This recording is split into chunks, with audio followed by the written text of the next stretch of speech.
Hello and welcome to Useful Idiots Monday Morning, where we react to the Sunday morning shows that we watch so that you don't have to. And I'm Katie Halper. You're Katie Halper. I'm Yes. Ed Maté. Good Monday morning, everybody. And we have a special stream today because right after we do Monday morning, when we finish at 11 a.m. Eastern time, we're going to be joined on a different stream by Norman Finkelstein to do an update on the Gaza war. If you have any questions for Norman, you can put them in the chat and we will try to ask him. And there's so much to discuss with him because the media is doing such a terrible job at covering the war. So we thought we'd bring Norman in just to do a special update on how things are going in this awful Israeli assault on Gaza. Yes, and the link to that is in the description. So all you have to do right after this is click on that link, or click on it now and open it up in another tab. Whatever. So you're ready. So that link is right there in the show description, and we'll start right after we finish Monday morning. So should we get to it? Yeah, let's do it. Okay. Let's go to our weekly recap from Meet the Press. Good Sunday morning. The U.S. is stepping up its military readiness across the Mideast, citing escalations by Iran and its proxy forces as the U.S. and Israel prepare for a widening war. American-Israeli hostages Judith and Natalie Raanan spoke to President Biden on Saturday after being released by Hamas. They were abducted in the terror attack 2 weeks ago in southern Israel. Hey, Judith. Hello, President. I'm so glad you're home. I'm not home. I'm glad you're out. Thank you so very, very much. Hey, Nat, how are you? God love you. I just want to say thank you for your services for Israel. Now, according to the Israeli... That's weird. That's interesting. Want to thank you for your services for Israel. Well, he's providing a lot of services. He's arming Israel as it's bombarding indiscriminately a civilian population in Gaza. He's blocking UN resolutions trying to call for a ceasefire. He's repeating Israeli state propaganda. Like, for example, when he said that he'd seen pictures of 40 beheaded babies, that was a lie. So he's providing a lot of services. For yeah, sure. I was just surprised that she actually mentioned that. But yeah, good on that person, Nat, for pointing that out. Also, just wanted to say, a lot of people, if you may find yourself discussing what's happening right now in Gaza, some people will say, well, what's Israel supposed to do? Not defend itself? What's Israel supposed to do? They use human shields, which, as Norman has explained on my show and can talk about it again today, there's actually much more evidence for Israel using human shields. But what are they supposed to do? Negotiate with Hamas? You can't negotiate with Hamas. Well, two released hostages later, we see you can actually negotiate with Hamas. Yeah. And what are you not allowed to do? You're not allowed to bombard civilians indiscriminately. Even if something horrible happens to you, you don't have the right to go and just destroy civilian buildings and attack hospitals and mosques and schools and, kill generations of Palestinians. The death toll now, I believe, is over 4,000. Last time I checked in Gaza, it rises every day. You have no international right to do that. People have the right to defend themselves, but also you don't have the right to occupy an entire population, and they have the right to fight back. And so if you don't want horrible things to happen, you have to end your occupation. It's just pretty simple. Right. That's the formula. But people who ask that question will not be satisfied with that answer, of course. Yeah. Well, yeah. But yeah. And this is part of the I think, like, reasons that the over vilification, I mean, people are going to clip this and get me in trouble, whatever. But, Hamas, it's almost like some people would rather Israel through Qatar or however, Qatar, not negotiate, because they'd rather not have any freed hostages, because it's not about saving people's lives. It's about killing Palestinians. Some. Absolutely. And this just got this has been openly acknowledged. There's an Israeli cabinet minister who said that our top priority is destroying Hamas, not the hostages. Not freeing the hostages. Not freeing the hostages. And here, listen, this is from, I will show you this. This is from the Washington Post just the other day. This is what it says. One U.S. official said it was clear that Netanyahu was not going to wait until the hostage crisis was resolved to initiate a ground offensive, and there was little Washington could do to change that calculus. The Israeli leader has continuously bucked U.S. demands during the Biden era, and officials are loath to create a public spat as Republicans on Capitol Hill search for any sign of the president being insufficiently pro-Israel. So disgusting. There's two really telling statements there. First of all, this U.S. official says there's nothing or there's little Washington could do to change Netanyahu's decision to carpet bomb Gaza and invade rather than negotiate. Well, actually, the U.S. role here is instrumental. Israel couldn't do what it's doing without the U.S. The U.S. provides critical weaponry and also diplomatic cover for Israel by blocking UN resolutions, for example. So the U.S. has huge leverage over Israel. Every time the U.S. really actually does step up and tell Israel to do something, generally it does comply. And in fact, the Israeli defense minister just admitted that. He said that they didn't want to provide any humanitarian aid to Gaza, but they backed off after the U.S. demanded it. And the Israeli defense minister said, well, what else are we supposed to do? We need them for weapons. So even Israel's defense minister admits that U.S. has critical leverage. So it's a decision by Biden not to try to use it. And then, of course, the real tell is that Biden is scared here of being seen as insufficiently pro-Israel. Right. So that's really what the problem is here. Is Biden doesn't want to do anything that makes him seem insufficiently pro-Israel. So he doesn't want to be insufficiently pro-mass murder, insufficiently pro-genocide. That's he wants to make sure the blood on his hands is really flowing. Yeah. Okay, back to Kirsten Walker. Israeli military, 212 hostages are still being held captive, at least 30 of them under the age of 16. The first 20 trucks carrying aid moved through the Rafah border crossing from Egypt into Gaza on Saturday. But by the way, see if you find the way she says under 16 and her empathy for those young people who my heart goes out to them. I want to be clear about that. But let's see if she has any of that kind of empathy for the Palestinians who are being killed. Including game. Thousands of children. Yeah.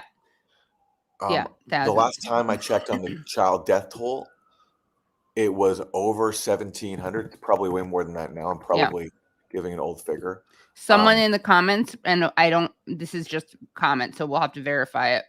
5,000 total, 2,000 children. That's correct. Yeah. According to Defense for Children in Palestine, at least 2,055 Palestinian children in Gaza. And more than 830 children are reported missing under the rubble. So that as we're recording this, it's hard to fathom, but Israel just launched its most deadly barrage of airstrikes to date, just in the last 24 hours. It's hard to contemplate that because it's been so ferocious, but that's what's happening as we're speaking. did not include fuel critical to keeping hospitals running and to providing clean water. And there's the threat of a widening war. President Biden and we might have missed that, but basically she's saying that this humanitarian aid convoy that just got into Gaza for the first time after days and days and days, finally 20 trucks, which is of course less than a drop in a bucket, was allowed in. But she's saying there did not include fuel. And the reason it didn't include fuel because Israel refused to allow fuel in, because Israel says that can help Hamas with their military activity. So the fuel that Gaza runs on, it powers everything, hospitals, bakeries, everything, not included in this so-called humanitarian convoy of 20 trucks. Also, Israel is the Israeli government is the same government that doesn't allow things like cinnamon and chocolate to get through the blockade. So that's correct. That is correct. Yes. It's not always about what sometimes it's just very vindictive. Yeah. Yeah. Well, sorry. Yeah. It's now well known. They calculated the calories that Gazans would need to basically barely survive. Right. The term by one Israeli minister was putting Gaza on a diet. Yeah. So they're technically food insecure.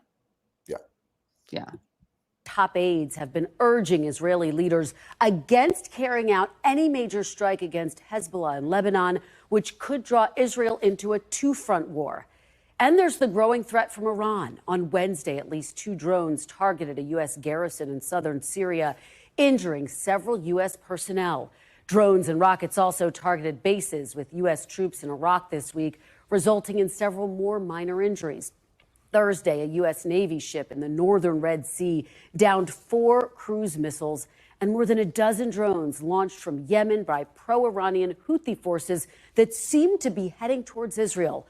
Overnight, the Pentagon announced the U.S. is sending additional missile defense systems to the region, moving a carrier strike group to the Persian Gulf and putting additional U.S. troops on prepare to deploy orders.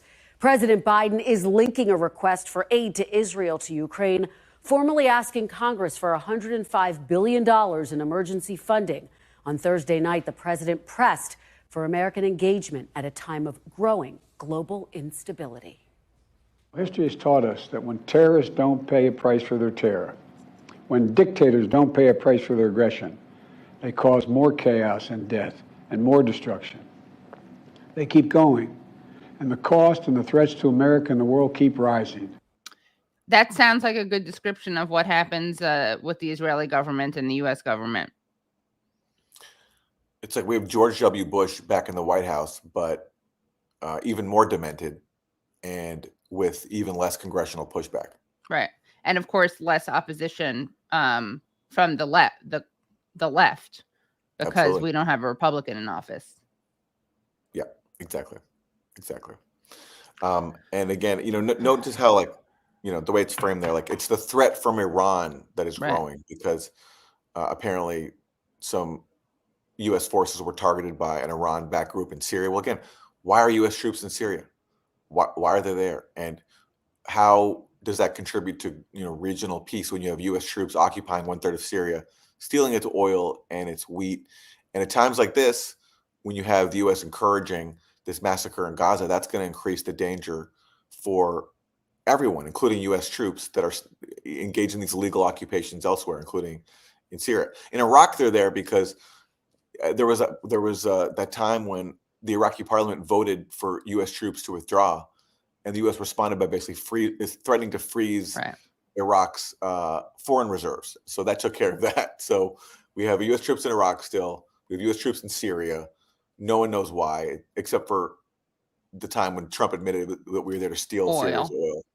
And then in Yemen, of course, we have, she referred to the pro-Iranian Houthi rebels.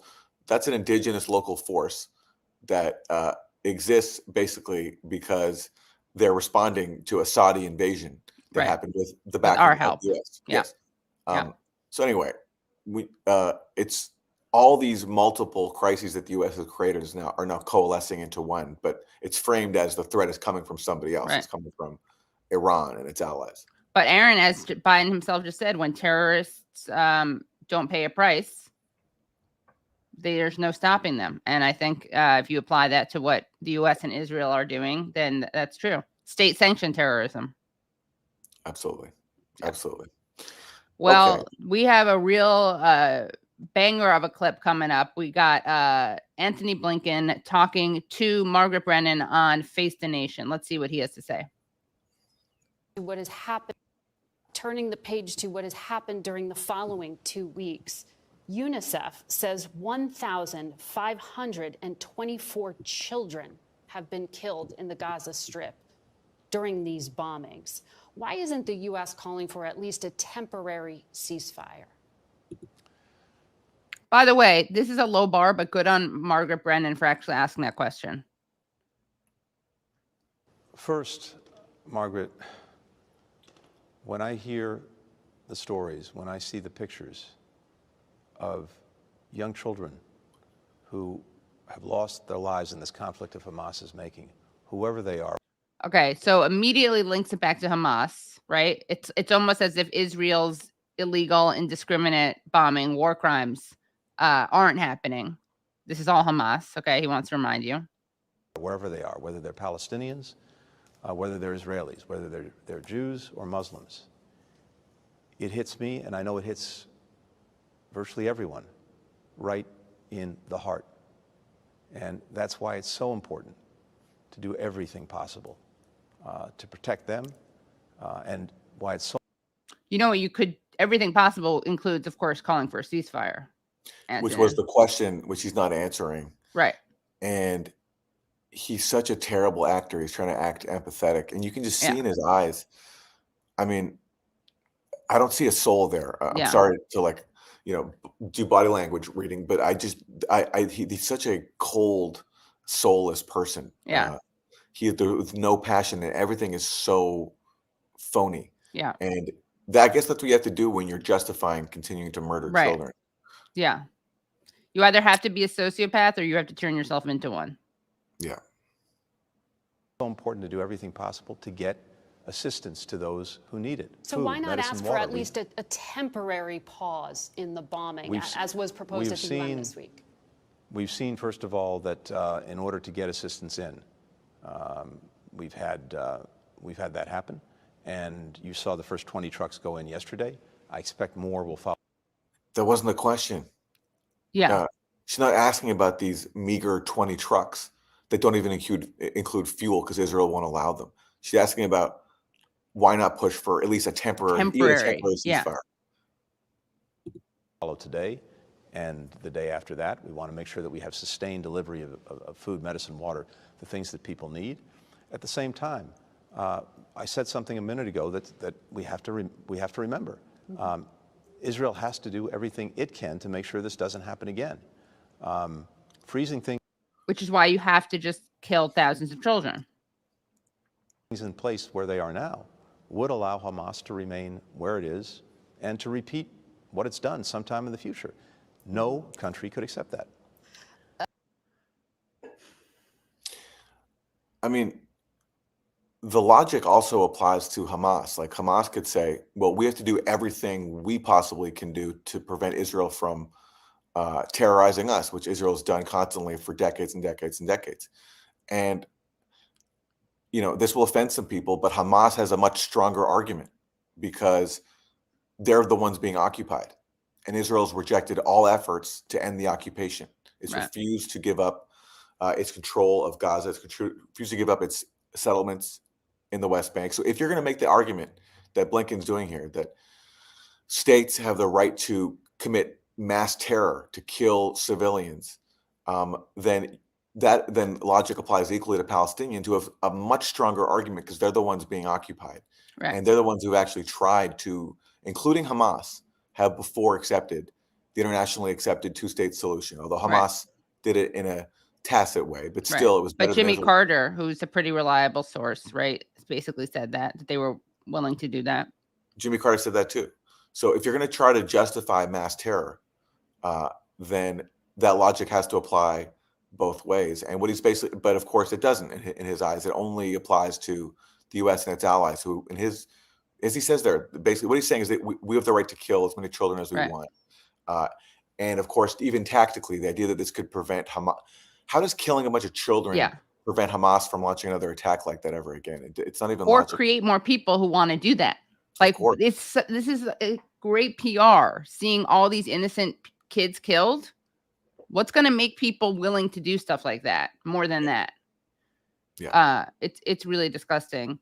And the whole way that they're treating Palestinians as collateral damage, Palestinian civilians, and basically holding them responsible for the actions of Hamas is just so rich, given that Israel is so much more of a militarized society because of their conscription. Like everyone serves. So by that standard, Israelis are actually much more culpable than Palestinians. Do they really want to be setting up this precedent? Is that really their moral framing? Yeah. Yeah. And again, you're not endorsing that. No. I'm not endorsing it. That's their logic. Exactly. I'm saying if you're going to look at that logic and you're saying that these people are responsible because of what Hamas does, how does that not translate then into, well, the Israelis are responsible for what their government does? They elected 100%. their government. 100%. And I don't want anyone to die. That's why something like a ceasefire would be great, not just for Palestinians, but for Israeli Jews. But again, we talked about this on our last episode with Miko Peled. the bloodlust and vengeance is much stronger than the desire to save lives for much of Israeli society. And if you missed that episode, there's this really scary part where you see a father of a hostage. His daughter is a hostage, and he's protesting, and people attack him and say that he should be lynched because they see him as a traitor, because he's daring to call for Israel to do something to get his daughter released. Yeah. Okay. Well, unfortunately, everybody, we have a lot more Blinken Oh, sorry. Yeah. to get through. Of course, as we reported, those 2 American hostages have been released this morning. Hamas has come out with a statement saying they are prepared to release 2 more hostages. What can you tell us about that? Do you see this as a credible offer coming from this terrorist organization? Well, first, Kristen, we've been working on this from day one, engaged with different partners in the region, sending clear messages about the need to immediately and unconditionally release all of the hostages. And it was gratifying to see that Judith and Natalie Ronen were released yesterday. I had a chance to speak to them as well. They sounded strong of mind, strong of spirit, but there remain many others. And we're hopeful that more are released. But the bottom line is this: they need to be released, each and every one of them, now, unconditionally. Do you take this word by Hamas that they are potentially prepared to release 2 more hostages seriously? Is the U.S. government, for example, working with Qatar to make that happen as we speak? Well, acts are what speak, not words, particularly coming from Hamas. Who just freed 2 hostages. Yeah, which sounds like an act. That sounds like an act. Yeah, perhaps. But we've been engaged, as I said, with partners. One of the first things that I did after the horrific attack of October 7th and hostages were taken, men, women, young children, elderly people, it's extraordinary, was to talk to everyone we could who might have influence with Hamas in terms of releasing them. In the instance of Judith and Natalie, I again want to thank the government of Qatar for playing a very important role in getting them out and now on their way home to see their loved ones. Let me show you this. This is Israel's official position. So Hamas just offered to release 2 more hostages. And what was the Israeli Prime Minister's office response? This is from Al Jazeera. Israel's Prime Minister office has confirmed that Israel has declined to accept 2 Israeli hostages from Hamas, stating they will not address what is considered to be mendacious propaganda by the group. That sounds like a government that wants to do everything to protect its citizens. Yes. So we won't accept your offer to release more hostages because somehow that's mendacious propaganda. Yeah, because it But goes Blinken against their framing of these people as literal Nazis, which is what they're doing. They're calling them Nazis. When Naftali Bennett, the former prime minister, was asked about Palestinian civilians, he was like, "Are you really asking me about them? We're fighting Nazis." So Blinken says, actions speak louder than words. Hamas releases 2 American hostages, then they offer to free 2 Israeli hostages. And Israel says that act of offering to free those, that's mendacious propaganda. Right. Actions speak louder than words. I mean, actions are mendacious propaganda. Yes. Okay. More Blinken.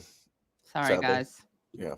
And of course, those 2 American hostages have been released this morning. Hamas has come out with a statement saying they are prepared to release 2 more hostages. What can you tell us about that? Do you see this as a credible offer coming from this terrorist organization? Didn't we just play this one? Been a lot of discussion. Mr. Secretary, there's been a lot of discussion about what happens after the war. Can you tell us what Israel's strategy is after your meeting with Prime Minister Netanyahu? Who will govern Gaza once the war is over? One thing's for sure: Israel cannot go back to the status quo. And again, no country would be able to accept that. But is there a No clear country would strategy, want to go Mr. back. Secretary? Is it clear who's going to govern Gaza once this war is over? I think we know 2 things. He says, Israel can't go back to the status quo. He's saying that from Israel's perspective. But what about from Palestinians' perspective? The status quo is brutal occupation where Israel controls the entire Gaza Strip, subjects it to a blockade, puts over 2 million people in a concentration camp, an open-air prison. Meanwhile, in the West Bank, Israel expands its settlements. These fanatical settlers from places like Brooklyn and elsewhere terrorize Palestinians, steal their land, steal their water. Notice how that status quo for Palestinians was tenable, that Blinken was never saying that status quo was untenable. Now it's only Israel that can't go back to the status quo where they face a military threat from Hamas. That's the only status quo that he's concerned about, not about this decades-long brutal military occupation, which, again, is never even discussed on these shows. We haven't heard the word occupation so far, unless I missed it. No, of course not. And of course, this is because this is what is motivating Israel and the United States is not peace in this area. Yeah. They don't want to bring this to a resolution. They want to ethnically cleanse Gaza. Let's move on to the next clip. And by the way, this is also a danger of the over-vilification of Hamas. And I'm not a Hamas fan, but turning them into this caricature of evil means there isn't the necessary pressure that should be on Israel and the United States to negotiate with them. So that's part of why they have to be turned into this cartoon villain.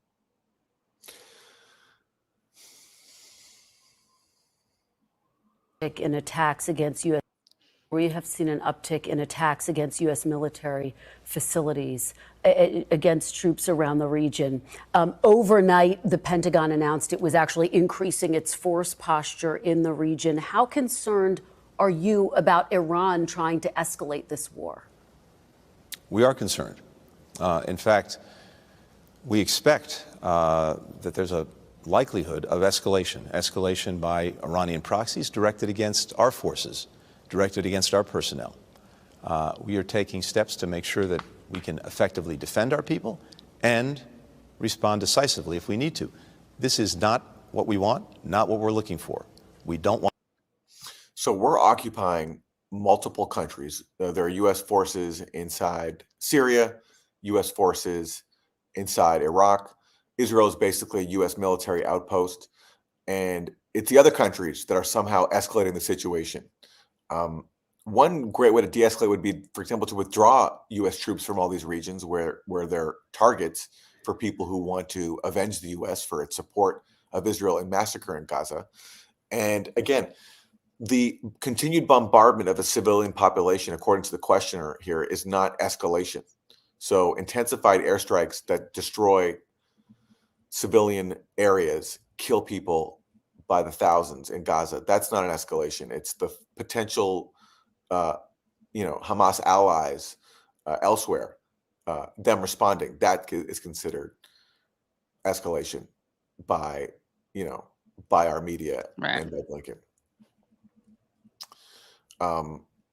And the possibility of trying to engage in negotiations, a ceasefire, that's not considered a tactic of de-escalation. Right.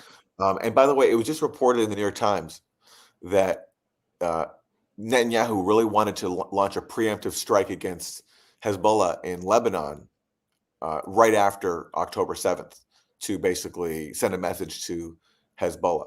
And that's an example of escalation. And Israel didn't do that, but the fact that that was even discussed shows that Israel's not in this to be defensive. They've been attacking not just the Gaza Strip and the West Bank for a long time, but also Lebanon, which they invaded in 1982 and then occupied for many years before they were chased out by Hezbollah, and then bombarded Lebanon in the summer of 2006. If you remember, that's when Condoleezza Rice said, these are the birth pangs of a new Middle East. So there's a long history of Israeli escalation. And if Blinken cared about trying to, prevent an escalation, he would be addressing that, not encouraging it. Right, of course. Okay, well, we have another. And guys, by the way, I know I do this in a joking, threatening way, but please do like this stream because we want as many people to come to this as possible, and this helps the algorithm. So if you haven't already liked it, just give a thumbs up. It's a really easy way to get the show out so other people see it, because we do think this is important for people to see. Because it's slightly different from what most analysis offers. All right, let's go to Defense Secretary Lloyd Austin. Oh, yeah. Defense Lloyd. Joining us now is Secretary of Defense Lloyd Austin. Secretary Austin, thank you for being here. I want to start with those moves you announced late yesterday, last night. You've got the USS Eisenhower going to the Persian Gulf. You've got more missile defense systems headed to the region, troops put on standby. What's behind these moves? Well, Jonathan, as you know, Sounds like he's talking about dancing, these moves. recently we've seen rocket and UAV attacks against bases housing our troops in Iraq and Syria. We're concerned about potential escalation.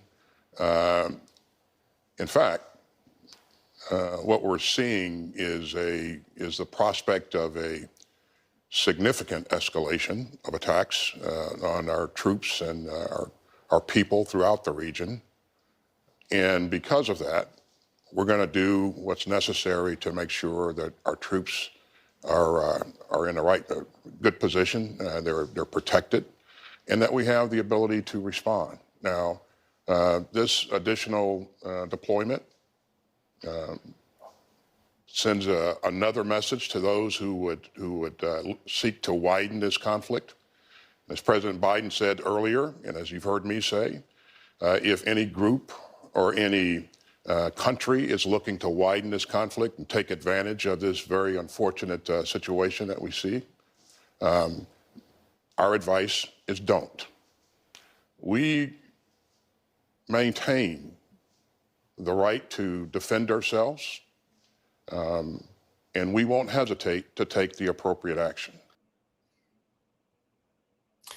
Generally, the right to defend oneself is granted to states who are attacked from the outside, inside their own borders, not to occupying military armies that are in countries like in Syria against the will of the local government. Like, the U.S. was not invited by Syria into Syria.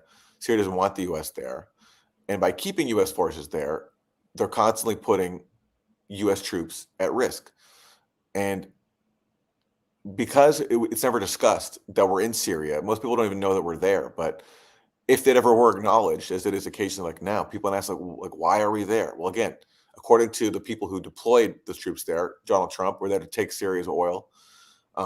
There's someone in the Biden administration named Dana Stroul who said the same thing, that we're there to basically obtain leverage over Syria and help affect a political outcome in Syria, which means regime change, by stealing Syria's oil and its wheat. She explained all this a lot more than Trump did. Then basically that allows us to shape Syria's future. So basically, is it worth endangering U.S. troops and increasing the threat of escalation just to keep the U.S. in Syria to be able to steal its oil? And that could be one way to reduce the threat of escalation. But again, it's not an option for these people. Right. It obviously is worth it, Aaron, for them. Yeah. The only option is more escalation. So more troops, right? Another U.S. naval ship, that's the only tactic that these people can see is just more and more escalation. Okay, more from Lloyd Austin. Lieutenant Colonel Peter Lerner, one of the Israeli military spokesmen, told ABC this week that if Hamas places a rocket in the courtyards of schools, we're going to strike that. What's your sense? And these are obviously incredibly difficult decisions, but is a school a legitimate target if Hamas is using it effectively for cover? How would you handle that? You dealt with things like this in Mosul. Certainly, you have to evaluate the target, the value of the target, who's at that location. And so note, he won't say that a school is not a legitimate target, right? That was the question. And he's not saying, of course, a school is not a legitimate target. We always have,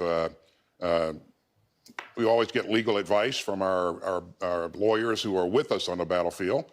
But to your point, each target, John, needs to be assessed, carefully assessed, and we need to do everything we can to make sure that civilians are not injured or threatened. So the right thing to do is to make sure that we account for civilians in our planning, that we provide corridors for their movement out of the battle space, that we are not destroying protected properties and where possible. And I think the Israelis have been doing this for some time.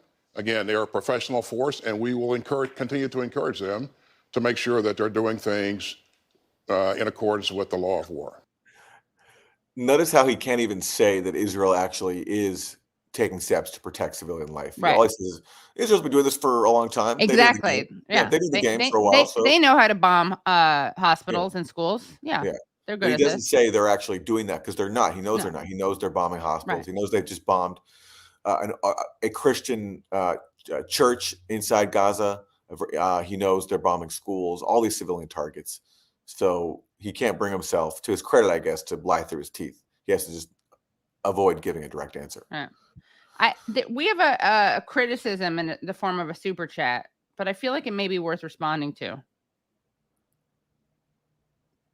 Do I have permission, Aaron? Sure, yeah. All right. The irony of two Jews chastising other Jews for apartheid and occupation while they participate in apartheid and occupation for Native American lands. So I'm sure that Space 99 Yak dedicates his life to advocacy for Native Americans, right? Yeah, well, the problem is there's not an ongoing military occupation of Native American lands where they're confined to an open air prison like in Gaza, and where American settlers are moving into homes, stealing their lands, attacking them with weaponry, Right. and all this is being done with the full support of the U.S. And bombs. Yeah. It's true that both countries are founded on ethnic cleansing. That's absolutely true. Yeah. But the problem is the ethnic cleansing operation in Gaza and the West Bank is ongoing. Yeah. And it's massive. Right. And it's done with critical U.S. support. Right. So yes, So unfortunately, there's so close with that analogy. Yeah. Yeah. But anyway, This were a couple hundred years ago. Yeah. Okay.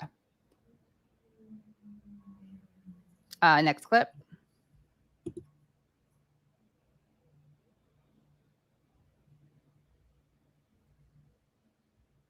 It is all interconnected.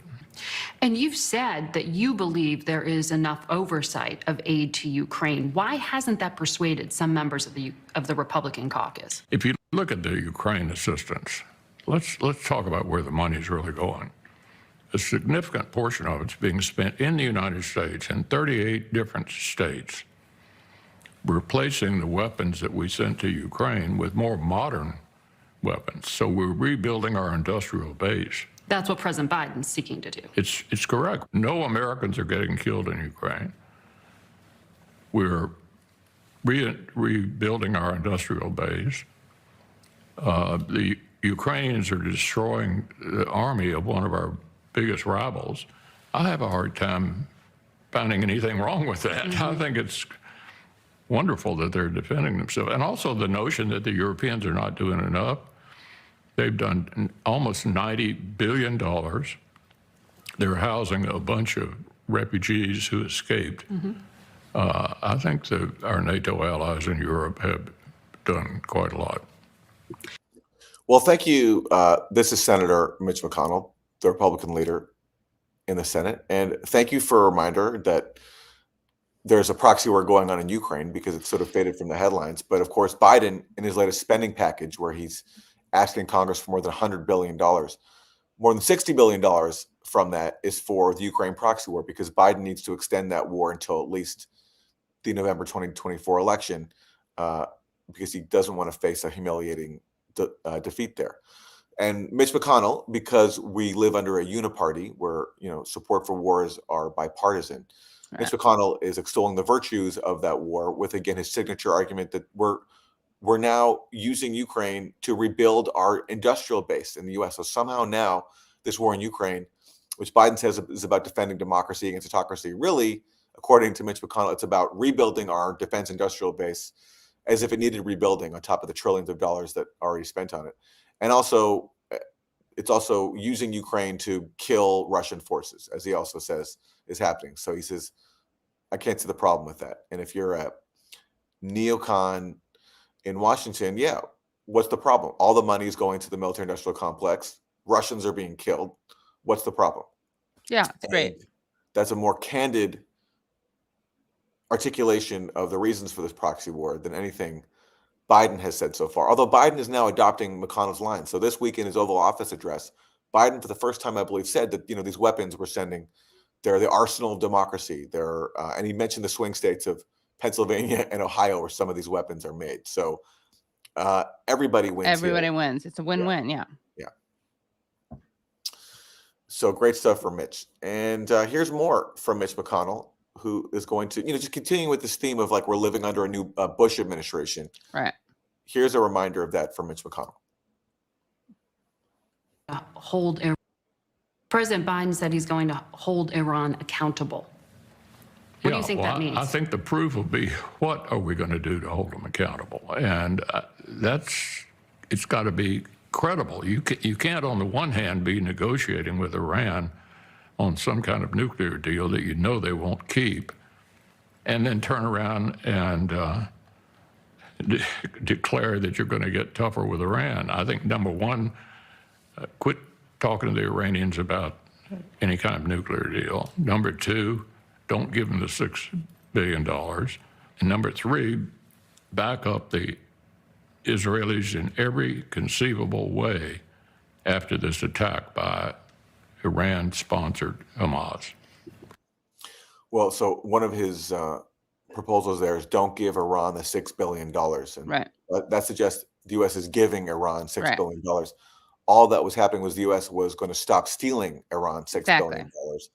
But Biden has done exactly what Mitch McConnell asked for there. They have frozen that agreement in which Iran was going to be allowed to reaccess its own money that the U.S. had stolen. That was frozen after October 7th. So, request granted by Biden to Mitch McConnell. Again, showing how bipartisan this is. Yes. Yeah. But he has more here. Mitch McConnell is going to say something very profound. So let's hear it. You oppose all diplomacy with Iran. It's not a question of whether you ever talk to him or not, but it's a question of what do you do? What do you do? And clearly, the nuclear deal that the Obama administration agreed to and that the Biden administration tried to connect is not the way to go. There's an axis of evil in the world: China, Russia, North Korea, and Iran. And we need to stand up to the axis of evil, not try to do business with them. I've never heard that before, that there being an axis of evil of bad guy states. That's a new one. Yeah. Yes. How original. How original. A nice throwback. Yeah. Well, for those, I'm kidding. For those who don't remember, during the Bush administration, he had his own axis of evil. Right. It was Iran, I think North Korea. And Cuba? Wasn't Cuba on that? No, it was just 3 countries. Okay. So now, now we have an updated axis of evil for Mitch McConnell. So great. Welcome to Bush administration 2.0. Yeah. They just swapped out North Korea. They put in China, and they also swapped out Iraq and put in Russia. So, they kept in North Korea. So now, according to McConnell, it's China, Russia, North Korea, Iran. Before it was just Iran, Iraq, and North Korea. Right. Well, we took care of Iraq. Yeah. So we have 2 new additions to the axis of evil. Great job, Mitch McConnell, dusting off an old favorite. Okay, more from Mitch. There's resistance among some Republicans, including here in the Senate, about bundling things together. Is it possible to pass Ukraine aid if it's not tied to Israel? I just think that's a mistake. I mean, I know there are some Republicans in the Senate and maybe more in the House that think Ukraine is somehow different. I view it as all interconnected. Interconnected. I like the All way interconnected. he sounds like almost like an intersectional. Absolutely. That's a great example of intersectional imperialism. It's all interconnected. Intersectionality, He's right. yeah. He's right. So many people have tried to pretend that somehow fighting a proxy war in Ukraine is somehow a progressive position, when meanwhile the Biden administration was blocking all diplomatic alternatives and arming a government that is dominated by ultra-nationalists. And in that respect, there is a parallel between Ukraine and Israel. Right. In both cases, the U.S. is arming a proxy state. Israel's been a U.S. proxy since 1967. Ukraine's been a U.S. proxy since 2014 when the Obama administration backed a coup. Both states are dominated by ultra-nationalists who reject the equality of another major segment of the population. In the case of Israel, it's the Palestinians, who are the indigenous people to that land. In the case of the Ukrainians, they don't accept the presence of the Russian component of Ukraine. It's a very divided country, and they want to basically wipe out Russian culture inside Ukraine. And in both cases, the U.S. has blocked all diplomatic options and has not used its leverage to achieve peace. In the case of Israel, the whole world basically supported a two-state solution. Right. Israel and the U.S. have constantly undermined that by insisting that Israel can retain these massive settlements in the occupied West Bank. In the case of Ukraine, we've talked about it a lot. There was the Minsk Accords, which Ukraine refused to implement. And then after the war began, there was a peace deal in March, April 2022, which the U.S. and the U.K. blocked. So those are the parallels. And that's why people like Mitch McConnell want to bundle these together and see them as interconnected. And he's right in that respect, because both these states serve U.S. hegemony and cause massive carnage and misery in the process. Okay. We have a humanitarian aid update. Oh, yeah. The Biden administration, This is in such trying to good news, pretend that he guys. cares about the people of Gaza, has negotiated these 20 trucks to go into Gaza and even appointed a special envoy named David Satterfield. I'm sure he's going to do a bang-up job. So here he is. Just wanted to start by asking you about the convoys of trucks. We saw the first convoy of trucks. There are reports about another 17 trucks. What can we expect in terms of the timeline of when they may get through the crossing? Certainly, Jen. President Biden, when he was here last week, made very clear we're focused on several key issues. One is getting a continuous flow of humanitarian assistance into Gaza to meet the legitimate needs of its people. The second is to work to get our American nationals, their families, those who have worked with us in Gaza, safely out. Now, we were successful in working with teams in Cairo, here in Israel, with the United Nations to move that very first convoy yesterday, 20 trucks.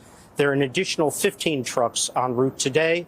Our expectation and the substance of our discussion with all sides is that starting tomorrow, you'll be seeing a continuous flow of assistance moving. We want to build that flow up to the levels necessary to begin to meet Gaza's needs. But, Jen, I've got a key point to make here, which President Biden made quite directly. So that's actually a tacit admission that what he's putting in right now is not meeting insufficient. Exactly. Because he says we want to build that level up of starting to where we can meet Gaza's needs. So that means you're not meeting Gaza's needs right now. And that's because before October 7th, there were at least 100 trucks going into Gaza every single day, because even without this massive bombardment right now, Gaza was still in a state of crisis because it was besieged under blockade by Israel. So before October 7th, you needed at least 100 trucks per day. It was probably more, at least 100 trucks per day. Now, in this massive escalation of Gaza's crisis, unspeakable escalation, it's a drop in the bucket of what they had before. And but it is good on him for admitting that. You think he's afraid of being painted as too pro-Palestinian? That's why he has to make sure everyone knows that we're not really helping that much? That's a fair guess. I mean, what a tough job. Your job title involves humanitarian relief for Gaza, but you're actual job function is to block Right. humanitarian relief for Gaza, at least the humanitarian relief that Gaza really needs, Yeah. and justify somehow this ongoing bombardment and besiegement. It's a tough job. Yeah. Well, I really wish that Jen Psaki had on the next speaker with the speaker we just heard from. Let's take a look at this clip from Face the Nation. Well, I saw that those 20 trucks did make it in yesterday through the Rafah gate, but that the UN estimates that's, 4% of an average day imports? Secretary Blinken said he expects more trucks. What do you know about what aid is coming? But what we need is a significant scaling up of a supply line into Gaza, and it needs to be sustained and it needs to be uninterrupted. Before October 7, we had up to 500 trucks entering into Gaza, and this was under a blockade. At the time, already 80% of the population was dependent of international assistance. So we need, Margaret, much more than that. Yeah, there you have it. Someone who actually works for the UN explaining that. That's great to see that person allowed on TV. I know. Yeah. I wonder if he's going to be fired or banned. Yeah. Or the producer who booked him. Yeah, right. Yeah. But yeah, no, the UN has been issuing these dire warnings that get totally ignored. That the levels of so-called aid that are being allowed in are not sufficient, and that Gaza's running out of fuel, which it needs for everything, including to power its hospitals and water pumps, and all that's falling on deaf ears. Awful. Well, we want to give you, again, this is such a bipartisan issue, and this is a competition between who hates Muslim countries and Muslim individuals more, the Republicans or the Democrats. So let's hear from Senator Tim Scott. I am sick and tired of people saying to Israel, settle down. Whether it's Joe Biden or one of my opponents, I am hoping that Israel will wipe Hamas off the face of the map. South Carolina Senator and Republican presidential candidate Tim Scott, speaking about the war between Israel and Hamas, joins us now. Senator Scott, thank you for being here. So we've seen overnight the Pentagon has boosted U.S. forces in the region. We have a second aircraft carrier headed to the region, headed to the Persian Gulf. What is your sense of what the United States military should be prepared to do to protect Israel if this war expands? Well, there's no doubt that escalation in the Middle East seems to be happening before our very eyes. The two carriers, one of them is already shooting down rockets. What we need to be prepared for is one of the reasons why we saw the THAAD missile system, anti-defense system, go into the Middle East, is because we've seen conflict coming and we've seen rockets fired not only at Israel, but we've seen our own troops under pressure and frankly under attack as well. So what we need to do is make sure that we put the blame where it belongs, and that's on Iran. We need to send the clearest message that if we see the death of more Americans, that is on the shoulders, frankly, and in the hands of Iran. We need to deal with Hamas and Hezbollah by giving Israel the resources, the equipment. They already have the manpower. They've called up 360,000 troops. But fighting a war on two different borders is going to be something we should keep our eyes on. And we should send the message to Hezbollah, stand down, or there will be consequences. The president is asking for an emergency funding request, which includes $14 billion for Israel, $60 billion for Ukraine, also money for the border, money to protect Taiwan. Are you in favor of that package?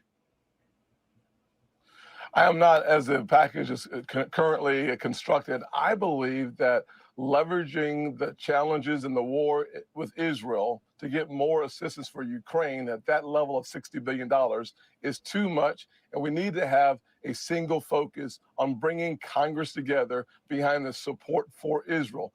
that package would pass overnight. Having a package that's splintered makes it more difficult to get through the houses of Congress and get the aid to where we need it, and sending a unified support to Israel. But you Okay. support aid to Ukraine. You support. That's enough. So basically, the Republican, the only sign of dissent from Republicans is they don't want to vote for these two spending packages in one bill. They want to separate Ukraine and Israel. And because on Ukraine, there are slightly more Republicans who oppose continued funding for the war. On Israel, everyone's united. And, it's amazing. At least, obviously, we've been very critical of the proxy war in Ukraine.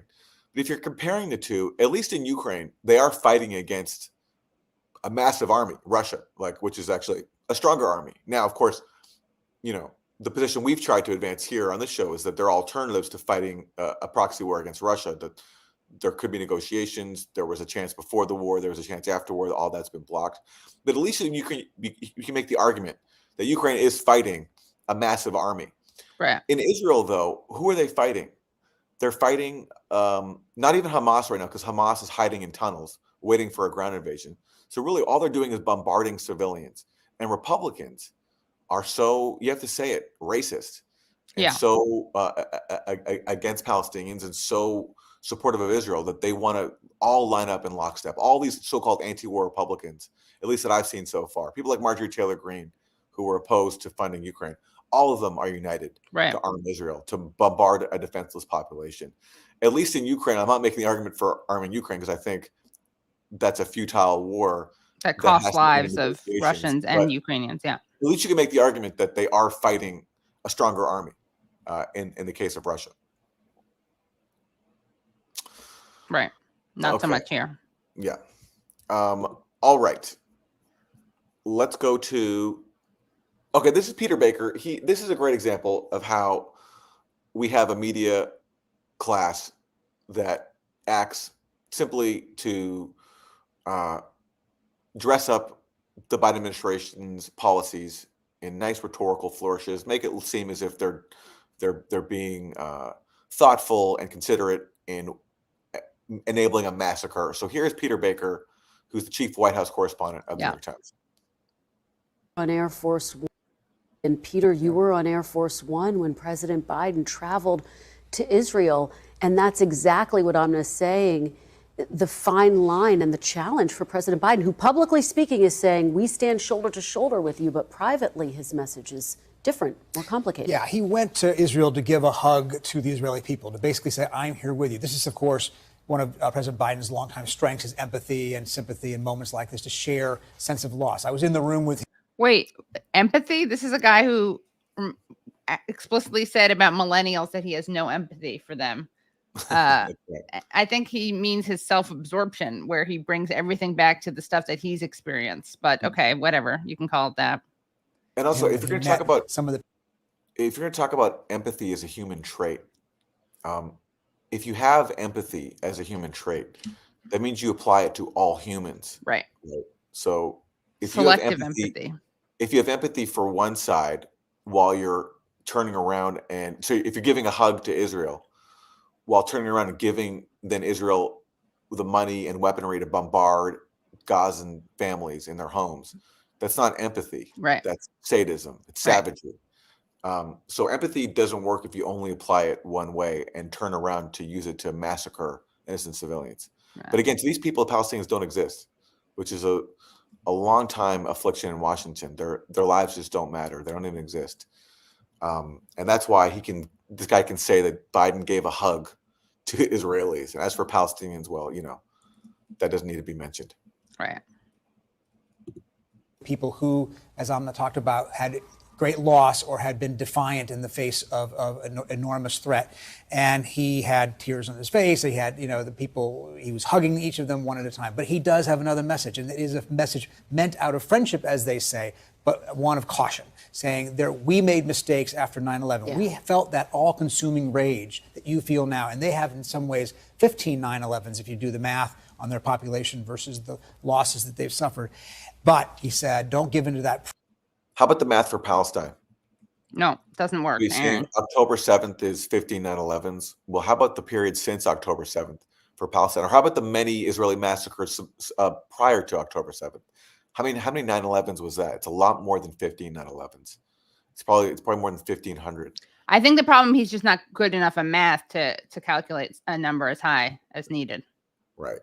But again, now he's saying that Biden's message is, just don't be consumed with rage. I'm sure Palestinians who are being massacred will be heartened to know that Biden, in giving Israel the weapons, said to Israel, when you kill these people, don't be consumed with rage. Right. Yeah. And I'm sure, like, we learned our lesson from 9/11. Really? He literally said, Biden said during his first speech that if we experienced what Israel experienced, our response would be swift and overwhelming. Does that sound like someone urging caution? Absolutely not.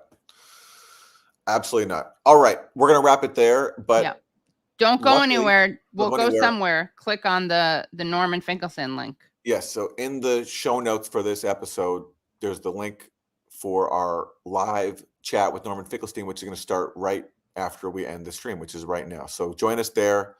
And thanks everybody for watching.